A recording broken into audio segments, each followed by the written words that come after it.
Breaking news out of New York involving the Second Amendment. Major news. You're going to want to hear this broken down when we come back.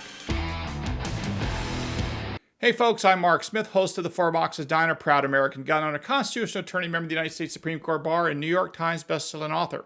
If you have not subscribed to the Four Boxes Diner Second Amendment channel, please do so and show your love for our right to keep and bear arms. All right, gang, here's the story. So we have some bad news out of New York, although it's not all bad. We're going to break it down in just a second. Bottom line is this. If you recall, there's multiple cases going on in New York involving the new carry permit scheme, specifically dealing with so-called sensitive places, which, as you know from this channel, if you hear the phrase sensitive places, this is a euphemism for government-mandated gun-free zones. So after Nysurpa versus Bruin was decided by the United States Supreme Court in June of 2022, the state of New York threw a little hissy fit and tried to declare the bulk of the state as a gun-free zone, so-called sensitive places. Several courts came out and said that this was unconstitutional. They declared all sorts of places that Kathy Hochul and the others had labeled sensitive places. Courts that came out said this violates the Second Amendment in a whole host of ways. So what's happened is there have been several appeals taken from these lower court decisions in favor of the Second Amendment by the state of New York up to the federal appellate court in New York City. That would be the Court of Appeals for the Second Circuit. Again, home-based New York City. Today, there were two orders entered, one in the Antonyuk case versus New York, basically, and the other in the Hardaway versus Negrelli case. In both of these cases where lower courts had found in favor of the Second Amendment, the so-called sensitive places that New York had labeled, many of which had been deemed unconstitutional by these lower courts, one from Judge Sinatra, the other from Judge Sotheby. So the Second Circuit Court of Appeals unfortunately granted the stay for the most part in favor of the state, saying that the lower court orders that had declared these so-called sensitive places to be gun-free zone were unconstitutional. The Second Circuit Court of Appeals has basically said that those orders are null and void. They're not null and void, but what they are is not enforceable, meaning they cannot be enforced right now. So to the extent that a place was labeled a gun-free zone by the state of New York, and the lower court said that's wrong under the Second Amendment, the Second Circuit Court of Appeals in this three-judge panel has stayed the lower court order, which means they put it on a shelf and said, wait. So that's bad news, in my opinion, in terms of the lower court's successful victories have been put on pause, and they're not going into effect because of this three-judge panel. Now, that's the bad news, and I think there is bad news, but it's not catastrophic news, nor is it the end of the day for us in any respect. So I don't want you to get too depressed because the war is on, and the war has not been lost in any respect in New York involving these issues at all. And I'll tell you why I say that. First of all, in both of these cases in separate orders, the same three-judge panel that stayed the lower court decision on the grounds that we want to take a look at this, they came out and says that we want these cases, both the Hardaway case and the Antonyuk case, to be expedited, which means we want to hear these cases ASAP. So they've set an expedited briefing schedule to take place over the next couple months, which tells us that the Second Circuit Court of Appeals panel that looked at this has real concerns about whether or not their stay is right or not, because if they absolutely were convinced that they had this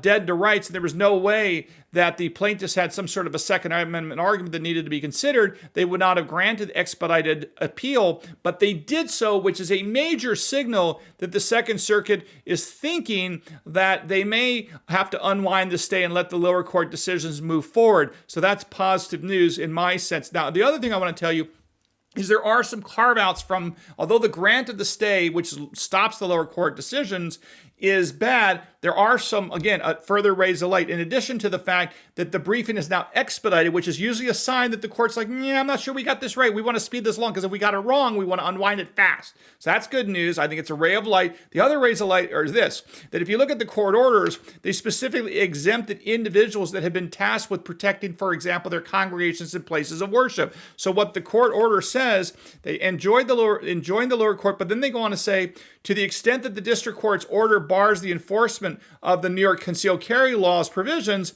related to persons who have been tasked with the duty to keep the peace at places of worship airports and private buses, such categories are accepted from this order. This is a very big deal in my view because they're basically saying that to the extent people are carrying guns on private buses, they're exempt. That order remains in place. They're allowed to carry guns on private buses as per the lower court rules. The Second Circuit did not mess with this. Likewise, they said if individuals have been tasked with protecting congregations, whether presumed church, synagogues, mosque, what have you, they, under this order, have presumably will be allowed to continue to carry under the order as well. And they also said to the extent people are allowed to carry guns at airports, obviously not through the metal detectors, but up and around airport property, they also said we're not touching with this. So if someone's allowed to conceal carry in New York and they can conceal carry consistent with federal law at airports, we're not messing with that and stopping that. So there are these rays of sunlight going through. Now, big picture wise, I don't want you guys to get too upset about the Second Circuit Court of Appeals, although I always hate to lose, and I never there is no such thing as a good loser or good losses. So as I see it, the good news here is, remember, these terrible blue states, California, New Jersey, right? New York, we are engaged in incursions on support of the right of the people to keep and bear arms into these terribly blue states. Even 2 years ago, let's say, none of this stuff would have been possible where you had victories in any court in these states, and now we're getting multiple victories, and the Second Circuit is looking at this very seriously with a grant of their expedited review. So although I'm unhappy that the Court of Appeal says stay the lower court decisions, making them basically not effective for the moment, I am given hope by virtue of how the court did it in this case. By the way, it looks like they're going to hear these two cases together. That's the Hardaway case, which, as you may recall, was a decision by Judge Sinatra in the Western District of New York out of Buffalo. It looks like they're going to hear at the same time the case out of the Northern District of New York in the Antioch case. That was a decision decided by Judge Sotheby. Now, I want to mention just briefly who is the three-judge panel that appears to be going to hear both of these cases.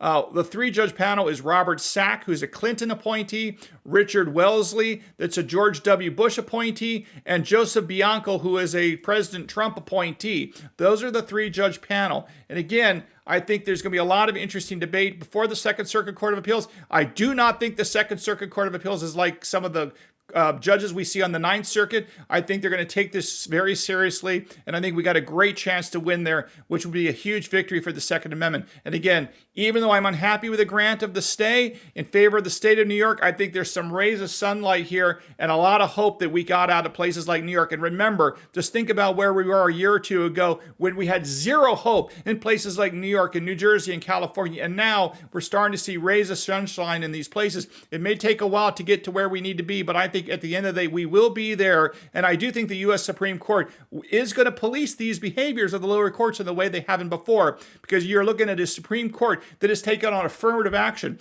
right? It's overturned Roe v. Wade. It issued the NYSERDA versus Bruin decision, and it's doing all sorts of other major things to make sure the law in America stays fixed and gets fixed. And I think this is a court, the U.S. Supreme Court I'm specifically talking about here, I think the U.S. Supreme Court, as currently constituted, is a serious court, and they're going to police these matters involving constitutional rights, especially fundamental ones like the right to keep and bear arms. So even though I'm unhappy with this loss today, do not get depressed. This war is going to continue, and we, at the end of the day, will prevail for a whole host of reasons. And trust me, the United States Supreme Court is watching this carefully, and the lower courts, which are referred to as inferior courts under Article 3 of the U.S. Constitution, are watching this as well, and they know that the Supreme Court is paying attention to the Second Amendment like never before. So they're going to mind their P's and Q's in a way that I don't think they would have a couple years ago. So stay hopeful, folks. We're going to get this done. In the meantime, if you haven't subscribed to the Four Boxes Diner, please do so. We'd really appreciate it. We're trying to get to 100,000 subscribers. And again, we'll see you again soon here at the Four Boxes Diner. Orders up. Table 2A.